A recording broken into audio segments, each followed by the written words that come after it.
this series of videos, I want to be very meticulous. So I hope you'll be patient with me, and as I go along, you'll find this interesting. Thanks again. All right, so now I want to make this piece. You can see I carved a rectangle there, and so basically like a half a cone shape coming out of there. So I searched the spares box and I have this, and I think I'm just going to, you know, take from here over off. All right, so that's the tip of that on there.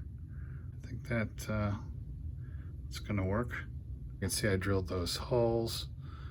Working on this side now and digging through the spares. I have to make these things up here. I found some of these pieces that I think I can shape into those. Thinking about the hinges here and the door handle, I'm thinking even this 0.05 millimeter rod's too big. In the spares I found this. I have no clue what it is, but those are nice and round. Cut these pieces off of here, tried to get them all the same width, tested them on here, and then these are, you know, slightly bigger for these center hinges, which are slightly larger. So, and then I went and checked all the distances and made sure everything's placed right. So here goes nothing. I want to touch these with this.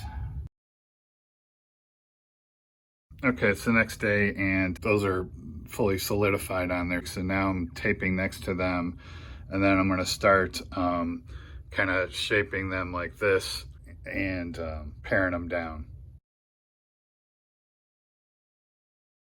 Here's pretty much the finished product. You can see I kind of rounded those over, whereas on the door handle I just kind of brought it down and just tried to curve the ends. And then looking down the side, I think that, if I can get it to focus, I think that looks pretty good. All right, check another thing off the list. I think that appearance from the side looks pretty good. And then how those doors came out, looking down the side and comparing that to my references. So I'm happy I can finally take these engine nacelles back here and get those, you know, lined up on there. So I fit each of those sides in place and then glued them down with the ultra thin, and then while it was still soft, double check the alignment and square. All right, there we go. Those engines are glued on there. Basically, I just had all the curves and angles line up. If you can see that, it's pretty smooth on each, you know, in each side there, and then same thing here. So yeah, I'm pretty happy.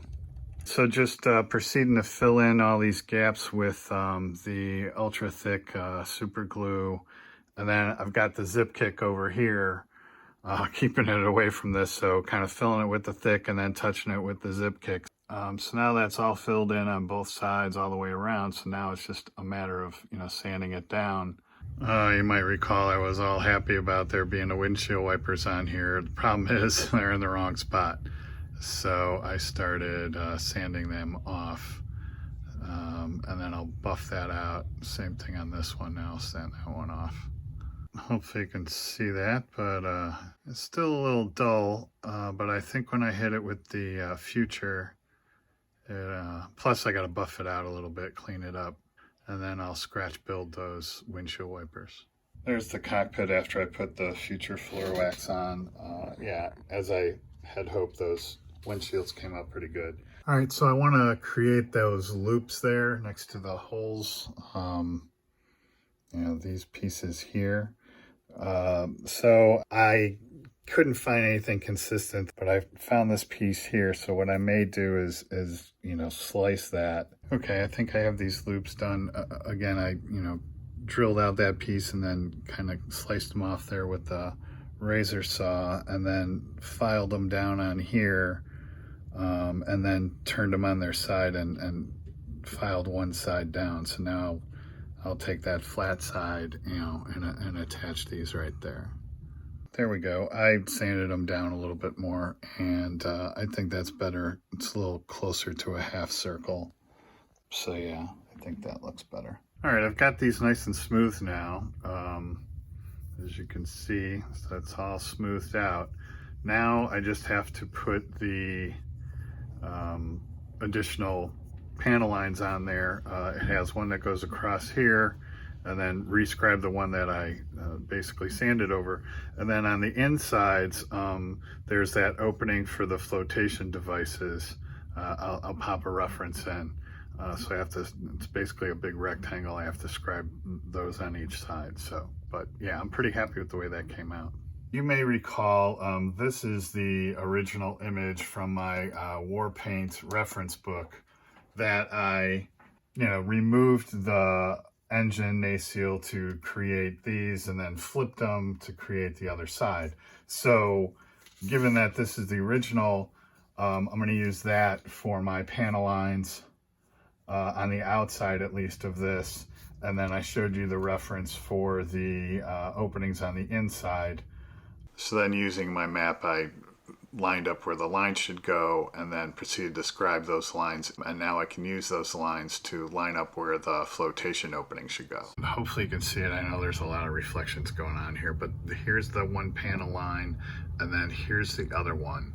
I've looked through all my templates, and I believe like this one here is the right size, one of these two, and you'll see it's the corners are curved at one end and then a sharp angle at the other. So basically I think that's the right width, and then I'll have to flip it over to get, those curved ends on each side. So now that I have those lines, I can line this up in there. Yeah, actually that's not a bad idea. Maybe I'll do it on here first. So what I did was actually created that on the map itself and then transferred that drawing to the pieces, mapped those out, drew them out, compared it, made sure everything looked right. I actually had to correct them a little bit. And then I went back and actually scribed to those outlines. So here's the finished product, and I think they came out pretty good. I'm pretty happy. So while I was looking at the references for how to scribe those compartments, I also noticed or remembered these two lights at the tail that I have to put on. So I started going through my clear parts spares, and I came across these, which I think is going to work for that one. And then I have a clear one that's very similar, or I can cut off the end of this. And then also while I was looking through here, I came across this part, which is doggone near the size of this structure on the bottom. I have to make it, you can see it there, and you can see it here in the actual plane. So I'm going to test to see if that will work, if I can graft that onto the bottom. God, I just love digging through the spares sometimes and seeing what you can come up with. So continuing along with Glenn's instructions, getting the fuselage and cockpit ready to attach the canopy. I put that decal in there, and then also for where that's going to go, hit that with some black. I have the, I had to pare down the boots on the pilots, because you'll remember I put weight in there so they wouldn't fit with their feet, so to speak. So I test fit all that, got them to fit, waiting for all that to dry before I put them in.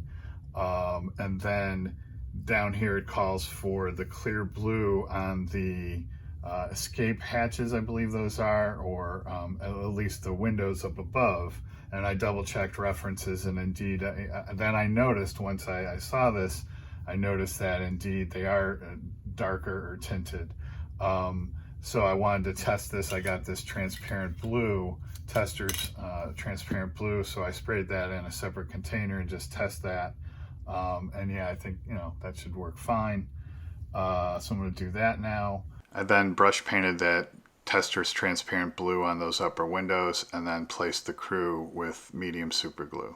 All right, so just brought everything together through the camera on a tripod. I think that's pretty straight. The landing gear is only in there with sticky tack in the front there, but I'm pretty happy with the way that is looking. That looks pretty doggone straight to me. And again, these wings are just a dry fit on there, but I like that stance from the side as well. So you can see, you know, that belly under there. I'm pretty happy with the way that came out.